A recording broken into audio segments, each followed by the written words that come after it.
வணக்கம். நம்ம இன்னைக்கு சிக்கன் பெப்பர் சுக்கா தமிழ்நாடு ஸ்டைலில் பண்ண போகிறோம். அதுக்காக 1/2 கிலோ சிக்கன் எடுத்து வச்சுருக்கிறேன். 2 வெங்காயம், 1 டீஸ்பூன் பெருஞ்சீரகத்தூள், 1 டீஸ்பூன் சீரகத்தூள், 1 டீஸ்பூன் மல்லித்தூள், 2 டீஸ்பூன் மிளகுத்தூள், 2 டீஸ்பூன் மிளகுத்தூள், 1 தக்காளி பழம் கட் பண்ணி வச்சுருக்கேன், 1 teaspoon Kashmiri chilli powder, 1 teaspoon இஞ்சி பூண்டு paste, 1/2 teaspoon garam masala, 1/2 teaspoon மஞ்சத்தூள், தேவையான அளவு உப்பு, 3 டேபிள் ஸ்பூன் ஆயில் எடுத்துக்கலாம்.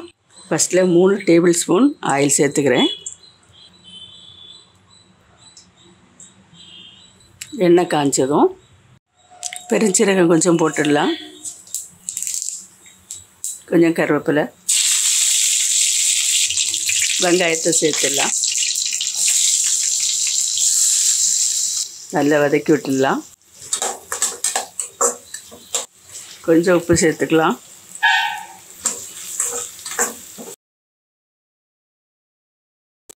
இதிலே தக்காளி சேர்த்து வதக்கிடலாம்.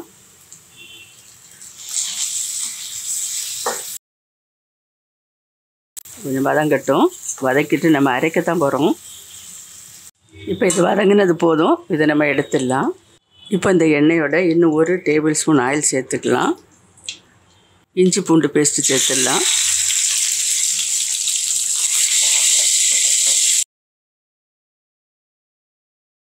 இனி சிக்கனை சேர்த்துடலாம்.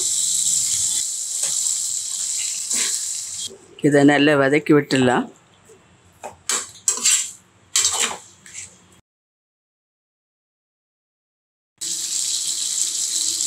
கொஞ்சமாக 1/4 டீஸ்பூனை விட குறையாக தான் போடுறேன். கொஞ்சமாக உப்பு, மஞ்சத்தூள் சேர்த்துக்கலாம்.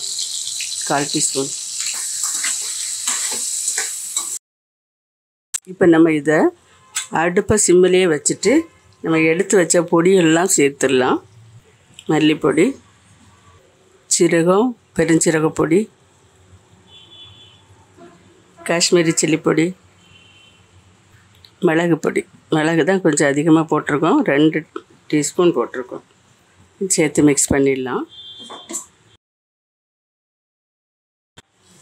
இப்போ மூடி போட்டு 1 நிமிஷம் வச்சுட்டு பார்க்கலாம்.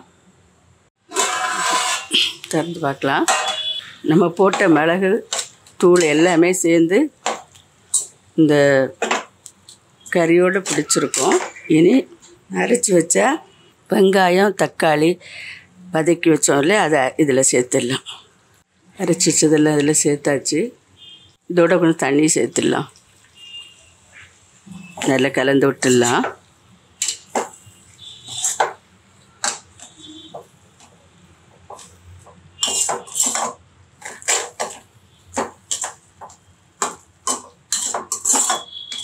இப்போ தேவையான உப்பு எல்லாம் சேர்த்து போட்டுட்டு இன்னும் கொஞ்சம் தண்ணி சேர்த்து மூடி போட்டு வேக விடணும்.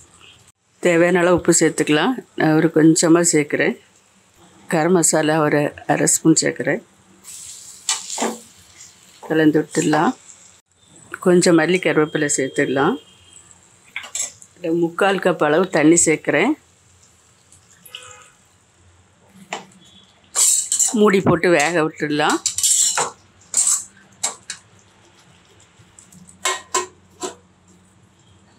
ஒரு 5 நிமிஷம் கழித்து பார்ப்போம்.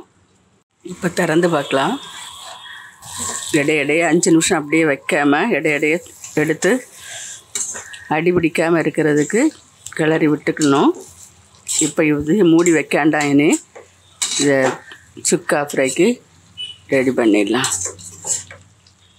இந்த அடுப்புலேயே வச்சு தண்ணியை வற்ற வைக்கணும்.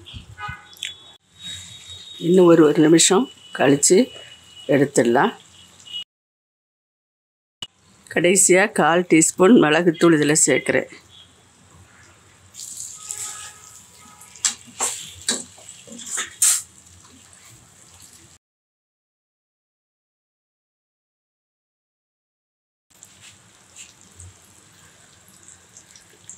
இனி இவ்வளவுதான் இந்த பெப்பர் சுக்கா தமிழ்நாடு ஸ்டைல். நம்ம தமிழ்நாட்டில் எல்லா இடத்துலையும் இது மாதிரி செய்வாங்க. சென்னை எல்லா இடங்கள்லையும். மறுபடியும் ஒரு நல்ல ரெசிபியோட நான் உங்களை சந்திக்கிறேன். மறக்காமல் லைக் பண்ணி ஷேர் பண்ணுங்கள், கமெண்ட் பண்ணுங்கள். சப்ஸ்கிரைப் பண்ணுங்கள். நன்றி. God bless you.